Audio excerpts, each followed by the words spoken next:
Bismillahirrahmanirrahim. Welcome to Alpine Academy, subject Physics, class 9th and Metric, Syntax book board, Yamshoro. आज जो topics हम slide में discuss करने वाले हैं वो है चैप्टर नंबर 10 के प्रॉपर्टीज ऑफ मैटर। सबसे पहला टॉपिक है हमारा आर्किमिडीज प्रिंसिपल, जिसके अंदर हम पानी के बिहेवियर के बारे में पढ़ेंगे। Then second topic will be analytical treatment of Archimedes principle, जिसके अंदर हम एनालिटिकली आर्किमिडीज प्रिंसिपल को डिस्कस करेंगे। Fourth topic will be buoyancy force, then kinetic molecular theory, surface tension and fluid friction. Our last topic will be fill in the blanks and choose the best answers of chapter number 10, properties of matter. कुछ slides पर हमने question number show कर दिया है, जिससे आप मदद ले सकते हैं अपने क्वेश्चंस को आंसर देने के लिए।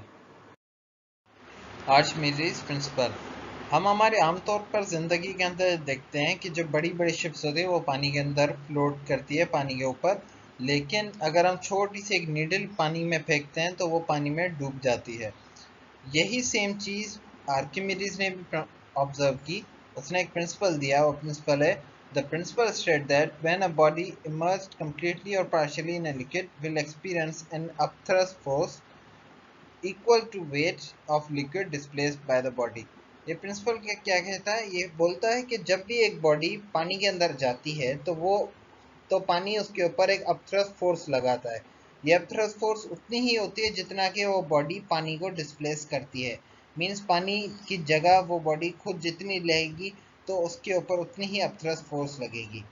हम इस प्रिंसिपल को ऑब्जर्व कर सकते हैं कि जब हम एक वर्टिकल टेस्ट ट्यूब को क्लोज कर या एक बॉटल को हम बंद कर पानी में पुश करते हैं, जब हम पानी में पुश करते हैं तो हम एक्सपीरियंस करेंगे कि वो रिटर्न में एक फोर्स उसके ऊपर लग रही है, और जैसे ही हम उसके ऊपर से हाथ हटाते हैं या फोर्स अपनी हटा देते हैं तो पानी की बॉटल अगेन ऊपर आ जाती है। उसी तरह से हमारा cork piece floats on water when pushed once pushed in deep water. हम कोई भी लकड़ी का टुकड़ा भी अगर काट कर उसके अंदर फेंकते हैं पानी के अंदर तो वो अगेन ऊपर आ जाता है। उसी तरह हमारे पास है balloons with air filled will not sink while balloons with air not filled will sink। मतलब कहने का ये है कि जब भी बलून्स के अंदर हवा भरी हुई होगी तो वो पानी के अंदर नहीं डूबते, और जब बिना हवा के अगर हम उसको पानी के अंदर रख देते हैं तो वो डूब जाते हैं। Analytical treatment of Archimedean principal.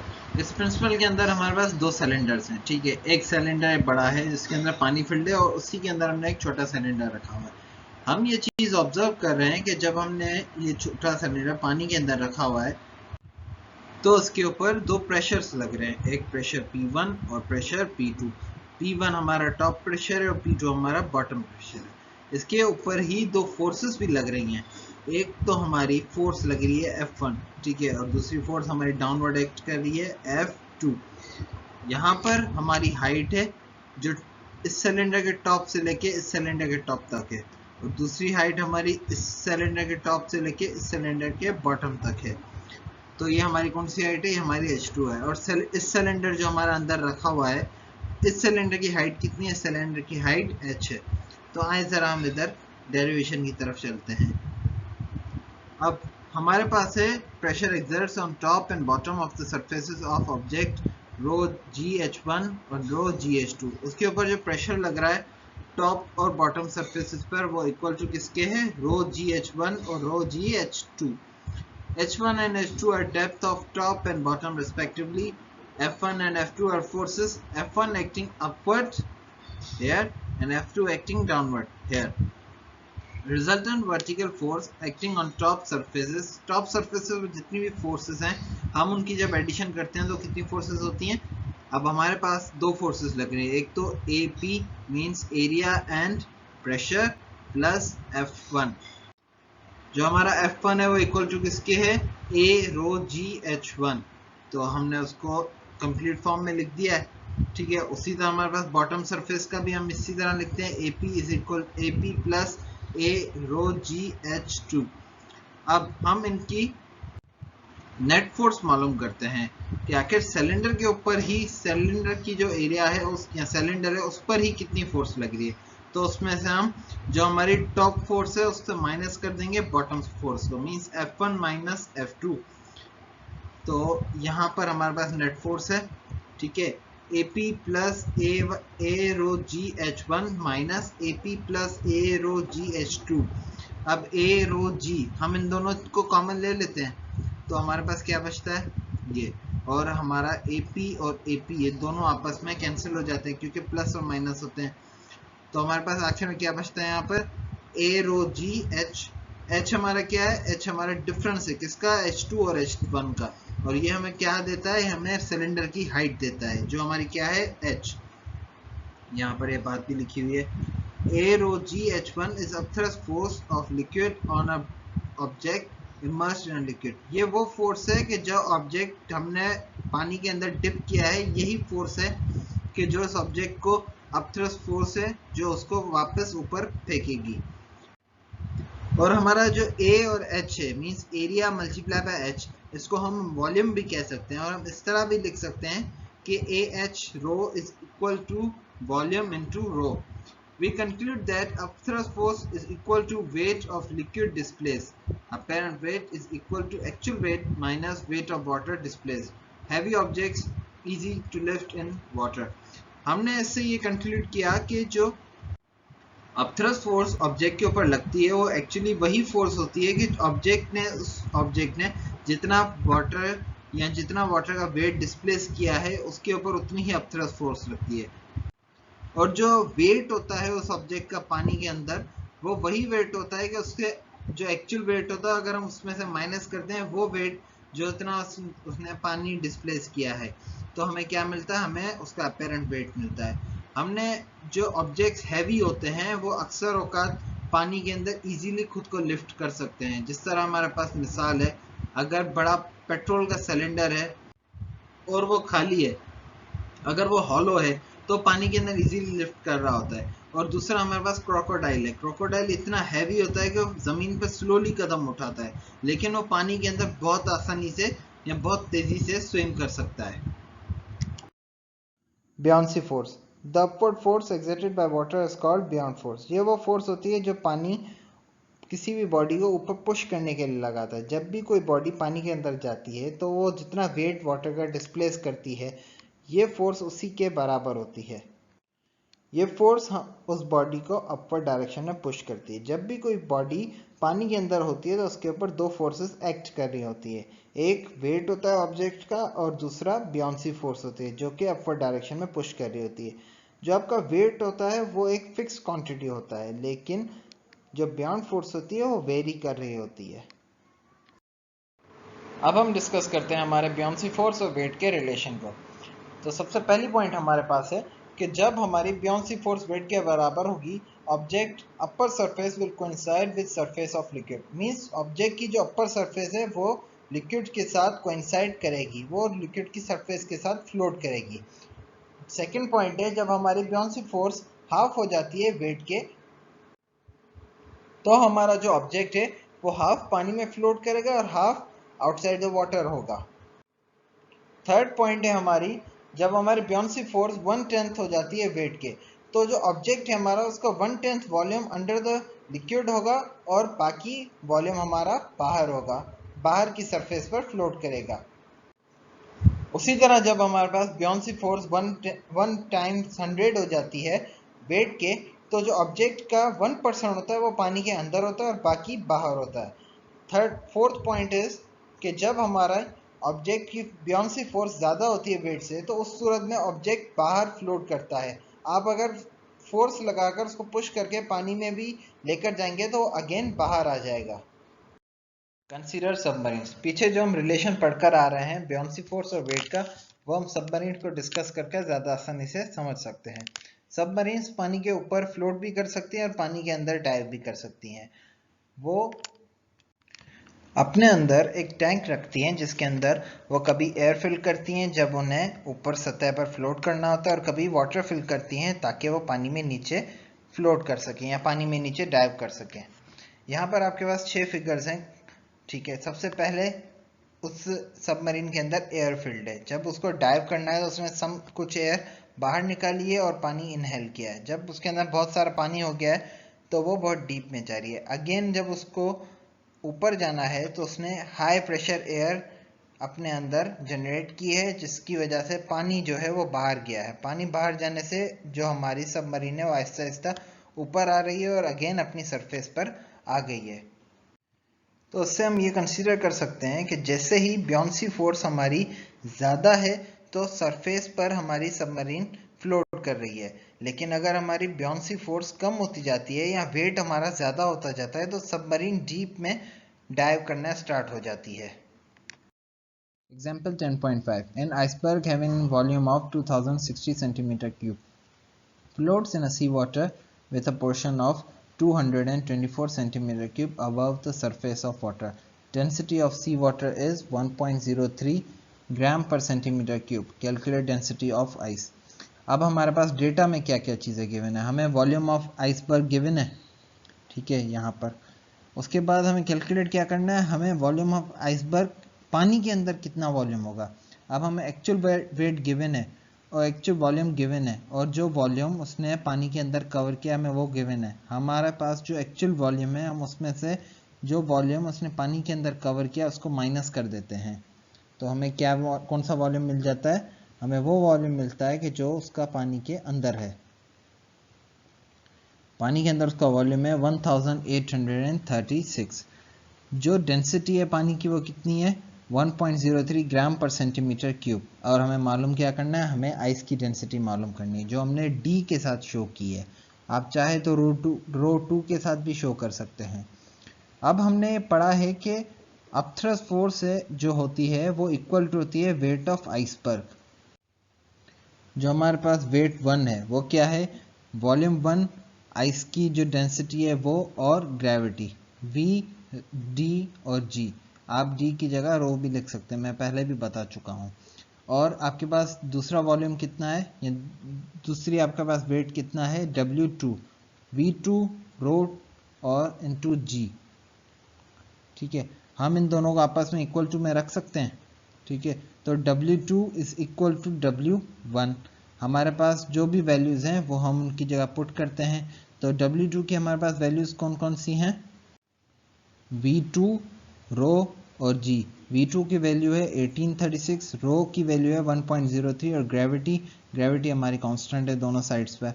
तो इस वजह से हमने सिर्फ सिंप्लिसिटी के लिए सिर्फ G लिखा है, is equal to W1 is equal to V1 into D into G। V1 की वैल्यू है 2060, D की वैल्यू हमें मालूम करनी है और G की वैल्यू कांस्टेंट है, तो उस वजह से हमने सिंप्लिसिटी के लिए G लिखा है। अब G यहाँ पे दोनों साइड्स पे कैंसिल हो जाएगा, ठीक है, और आप जब अपनी सिंपल कैलकुलेशन करेंगे तो आपके पास आंसर में आता है 0.9818 ग्राम पर सेंटीमीटर क्यूब। ये आपकी डेंसिटी है किसकी, आइस की। Example 10.6. A block of wood of volume 6.4 into 10 to power minus 6 meter cube and of density 800 kilogram per meter cube is floating in water. How much of wood is immersed in water? Density of water is 1000 kg per meter cube. अब हमें कौन कौन सी चीज़ें given है, हमें सबसे पहले तो वुड का वॉल्यूम गिवन है और फिर डेंसिटी गिवन है, और हमें मालूम क्या करना है, हमें वो वॉल्यूम मालूम करना है कि जो वुड ने पानी के अंदर कवर किया है। डेंसिटी ऑफ वाटर कितनी है, 1000 किलोग्राम पर मीटर क्यूब। इसके अंदर हम ग्रेविटी भी इस्तेमाल करेंगे, लेकिन ग्रेविटी हमारी कांस्टेंट है। ठीक है, तो सबसे पहले तो आए हम सॉल्यूशन की तरफ चलते हैं। हमें क्या मालूम करना है, हमें वेट ऑफ वुड मालूम करना है। वेट ऑफ वुड जो पानी से बाहर जो है वो क्या है, रो, जी और वी। वी वॉल्यूम हमें गिवन है, ठीक है, रो हमें गिवन है डेंसिटी, और जी की वैल्यू कांस्टेंट है। तो हमारे पास वेट ऑफ वुड क्या आता है, रो वॉल्यूम जी। और वेट ऑफ डिस्प्लेस्ड वाटर, तो वेट ऑफ डिस्प्लेस्ड वाटर में हमारे पास डेंसिटी है और ग्रेविटी है। हमें वॉल्यूम क्या करना है, हमें वॉल्यूम मालूम करना है।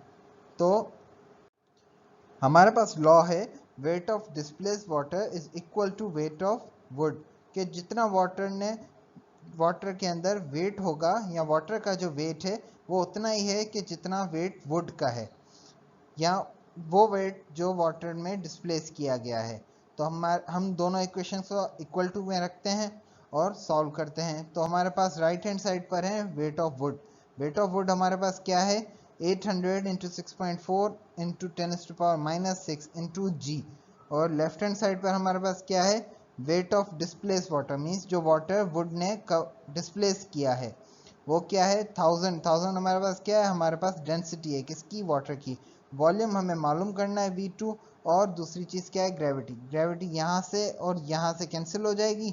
उसके बाद जब हम इस इक्वेशन को सॉल्व करते हैं तो हमारे पास आंसर आता है 5.12 into 10⁻⁻6 metre cube. Kinetic molecular theory. According to kinetic molecular theory, matter is composed of molecules. Kinetic theory के मुताबिक matter जो है वो molecules के composed है, means जो matter बनता है उसके अंदर बहुत सारे molecules होते हैं।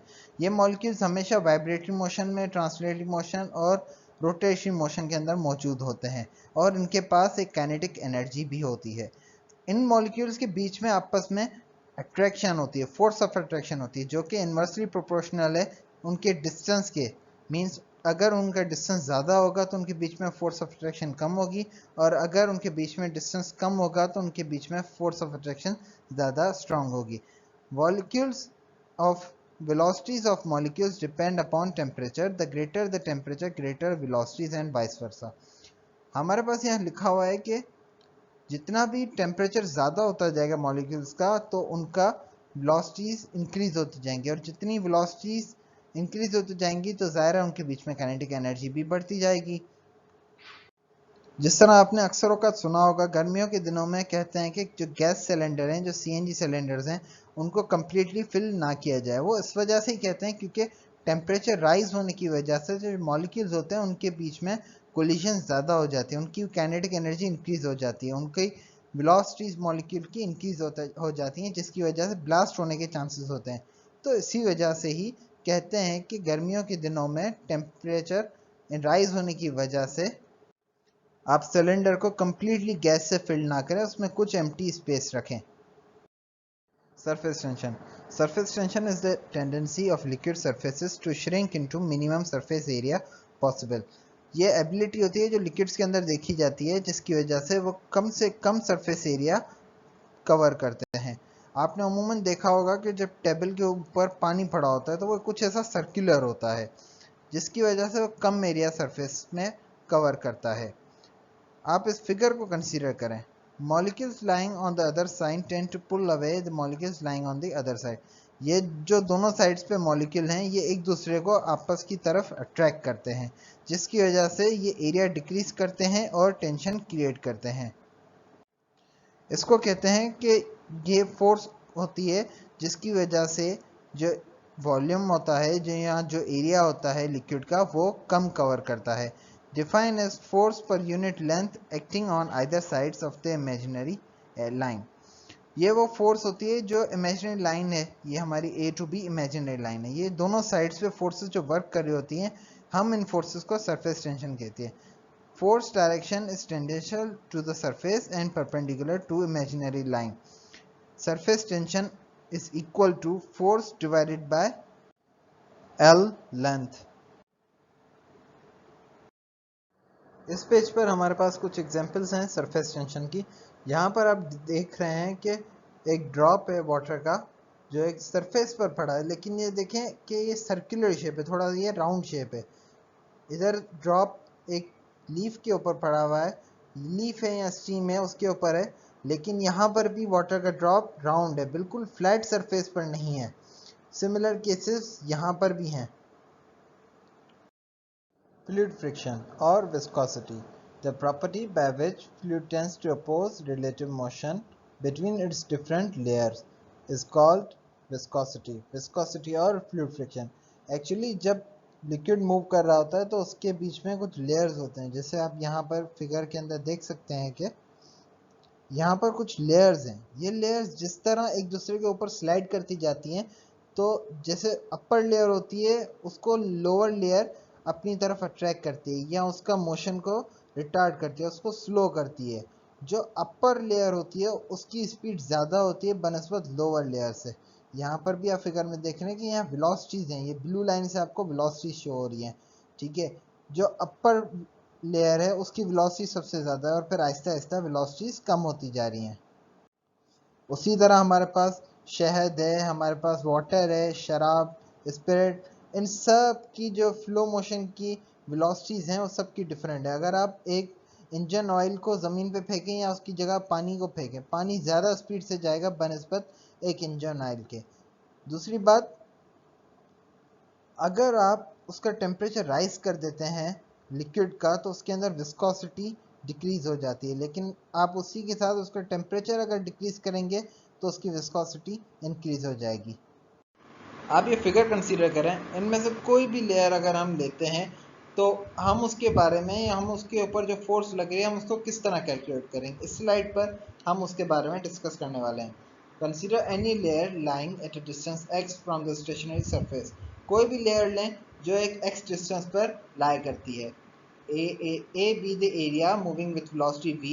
It is found that backward dragging force F at any layer is found to vary as। हम इसमें जो फोर्स लेयर्स पर लग रही है या जो फोर्स हमने जो लेयर सिलेक्ट की है उस पर जो फोर्स लग रही है उसमें उसको हम कैलकुलेट करेंगे with the help of area, velocity and the distance between layers.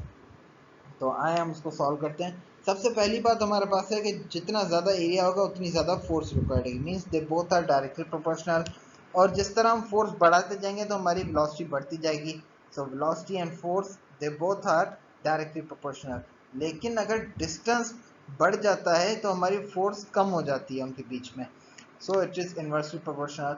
तो अगर हम प्रोपोर्शनलिटी के साइन को ख़त्म करते हैं तो हम इक्वल टू लगाएंगे, इक्वल टू के साथ हमें एक कांस्टेंट मल्टीप्लाई करना होगा। यहाँ पर ये जो constant similar to an sign है ये हमारा कोएफिशिएंट ऑफ विस्कोसिटी है। ये नेचर पर डिपेंड करता है, कोई भी जो भी लिक्विड हमने लिया है उसकी नेचर पर। और नेगेटिव साइन जो है ये बैकवर्ड ड्रैगिंग फोर्स में जो फोर्स लग रही है उसकी डायरेक्शन को शो करता है। The unit of viscosity is poise. The coefficient of viscosity is said to be 1 poise if the backward dragging force required to maintain a relative velocity of 1 meter per second between two layers of each of area 1 meter square and separated by a distance of 1 meter is 1 Newton. ये बोल रहा है हम coefficient of viscosity को उस सूरत में 1 पोइस कहेंगे कि जब बैकवर्ड ड्रैगिंग फोर्स जो कि रिलेटिव मोशन को 1 मीटर पर सेकंड रख सके, उन लेयर्स के बीच में जो एरिया है वो 1 मीटर स्क्वायर हो और उनके बीच में डिस्टेंस है वो 1 मीटर हो। तो हम और जो हमारी फोर्स है जो रिलेटिव मोशन को या रिलेटिव वेलोसिटी को 1 मीटर पर सेकंड रखे वो 1 न्यूटन हो, उस सूरत में हम कोएफिशिएंट ऑफ विस्कोसिटी को 1 पोइस कहते हैं। Another unit of coefficient of viscosity is centipoise. जिस तरह हमारे पास 1 ग्राम और 1 किलोग्राम होता है या 1 सेंटीग्राम होता है, उसी तरह हमारे पास एक 1 पोइस होता है और 1 पोइस का 100th हिस्सा सेंटीपोइस होता है। यहाँ पर हमारे पास कुछ मटेरियल्स हैं जिनकी विस्कोसिटी मेयर की गई है यूनिट सेंटीपोइस के अंदर, और इन सबको मेयर किया गया है 30 डिग्री के टेम्परेचर पर। एयर यहाँ पर इस चार्ट को अगर हम देखें तो इसमें सबसे जो कम विस्कोसिटी है वो एयर की है और जो सबसे ज़्यादा है वो ग्लाइसिन की है 629। अब यहाँ पर हमारे पास कुछ फिल इन द ब्लैंक्स हैं। सबसे पहले हमारी ब्लैंक है, according to kinetic theory of matter molecules are always in dash motion. Molecules का मोशन रैंडम भी हो सकता है, ट्रांसलेटरी भी हो सकता है और रोटेटरी भी हो सकता है। तो हम कहेंगे कि जो मॉलिक्यूल्स का मोशन है वो रैंडम मोशन है। Dash is a property by virtue of which a substance retains its shape and size after the removal of stress। हम पढ़ चुके हैं कि इस प्रॉपर्टी को क्या कहते हैं, जिसकी वजह से बॉडीज जो हैं फोर्स के रिमूवल होने के बाद अगेन अपना शेप अटेन कर लेती हैं। उस प्रॉपर्टी को हम क्या कहते हैं, उसको हम इलास्टिसिटी कहते हैं। Blank number 3, stress is equal to, stress का फॉर्मूला क्या है, force divided by unit area. Elastic limit is defined as maximum value see stress. ये वो स्ट्रेस होती है कि जिसके बाद स्ट्रेस और स्ट्रेन दोनों आपस में एक स्ट्रेट लाइन चार्ट बना रहे होते हैं, वो आखिर में उसकी जो लिमिट होती है हम उसको इलास्टिक लिमिट कहते हैं। In the field of elasticity Y stands for dash, Y stands for Young modulus. Rubber is dash elastic than steel. Rubber is less elastic than steel. The space above mercury in a simple mercury barometer contains dash, it contains air. The instrument use to measure atmospheric pressure is called, हम पढ़ चुके हैं उसको क्या कहते हैं, barometer. The surface tension is the property of a liquid by virtue of which its free surface appears like dash stretched membrane. Stretched membrane के अंदर क्या होता है, जैसे खींची हुई होती है कोई चीज़ ना, कि हम पढ़ चुके हैं कि पानी जो होता है वो सरफेस टेंशन प्रॉपर्टी की वजह से कम सरफेस या कम एरिया कवर करता है, और जो उसमें खिंचाव होता है उसमें मॉलिक्यूल्स आपस में एक दूसरे को अट्रैक्ट करते हैं, वो उसी तरह नजर आते हैं जिस तरह की स्ट्रेच मेम्ब्रेन होती है। The viscosity of liquid increases with the dash of temperature. The viscosity of liquid increases with the decrease of temperature. हमने पढ़ा है जो टेम्परेचर और विस्कोसिटी है ये दोनों आपस में इन्वर्सली प्रोपोर्शनल है, और उसी तरह viscosity increases with dash of velocity, कि हम अगर वेलोसिटी को इंक्रीज करेंगे तो विस्कोसिटी भी हमारी इंक्रीज होगी। तो our blank is increase of velocity. According to Pascal law, is transmitted undiminished equal in all direction. So our blank is liquid. 10.3. Given below are few possible answers to each statement, of which one is correct. Identify the correct one. यहाँ पर हमारे पास कुछ choose the best answers हैं। सबसे पहली point हमारे पास है the diagram shows a simple mercury barometer. The atmospheric pressure is given by the vertical distances between the following points. हमें कुछ points show किए गए हैं यहाँ पर, जिसमें से हमें बताना है कि इन points में कौन से points हैं कि जो हमें atmospheric pressure बताते हैं। तो इसका सही आंसर है point number 1 and 3, means option number A. Second point is the mercury barometer is set up in a plane. What happens to the mercury level if the plane gains altitude? Option number A, it stays the same. Option number B, it rises higher. Option number C, it falls. Correct answer is option number A, it stays the same. Which one of the following does not cause the height of mercury column to vary? Means इनमें से कौन सी ऐसी quality है या कौन सी ऐसी चीज़ है जिसके चेंज होने से मर्क्यूरी कॉलम में वेरिएशन नहीं आती। सबसे पहला पॉइंट है हमारे पास changes in atmospheric pressure. Second point is the change in value of G. Third point is change in the temperature of mercury. Fourth point is evaporation of mercury from barometer. Our correct answer is option number B, change in the value of G, क्योंकि gravity की value change होने से mercury में barometer में mercury पर फर्क नहीं पड़ता। Elasticity of material depends upon dash. Option number A, temperature. Option number B, size. Option number C, nature.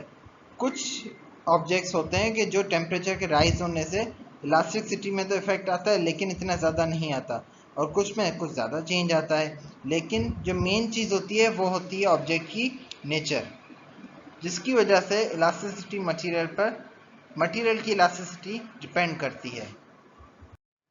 Archimedes principle is applied to determine A option specific heat, B specific gravity, C specific resistance. The correct option is specific gravity. Raindrops are found spherical in shape because one of the following properties of water: A surface tension, B viscosity, or C pressure. Correct option is surface tension. Random motion of molecules in a fluid was first discovered by Robert Boyle, Robert Brown, or C. Newton. Correct option is Robert Brown. An object appears lighter in water because one of the properties of water: buoyancy force, surface tension, or viscosity. Correct option is buoyancy force. यह force होती है कि जिसकी वजह से object पर upthrust force लगती है तो ऑब्जेक्ट लाइटर फील होता है पानी के अंदर। Liquid which is used for lubrication should be more dash, a transparent, resistive, और viscous. The correct option is it should be more viscous. The force of attraction between the molecules of the same liquid is dash, cohesive, adhesive, or electromagnetic. The correct option is the cohesive force. Cohesive forces वो forces होते हैं जो same molecules के बीच में होती हैं, और adhesive different molecules के बीच में। Thank you. आपकी हेल्प के लिए कुछ क्वेश्चंस के आंसर्स आपको किस पेज से मिल सकते हैं, वहाँ पर उन क्वेश्चंस के नंबर मैंने हाईलाइट कर दिए हैं। अगर आपको अपने क्वेश्चंस या जो क्वेश्चंस आपको बुक में दिए गए हैं उनके मुतालिक आपको हेल्प चाहिए तो आप उस स्लाइड के पेज से ले सकते हैं। नीचे कमेंट सेक्शन में भी आप हमारी स्लाइड्स के मुतालिक अपने व्यूज़ देते रहें ताकि हम अपनी स्लाइड्स को बेहतर से बेहतर बनाते रहें। Kindly don't forget to like, share and subscribe our channel. Thank you.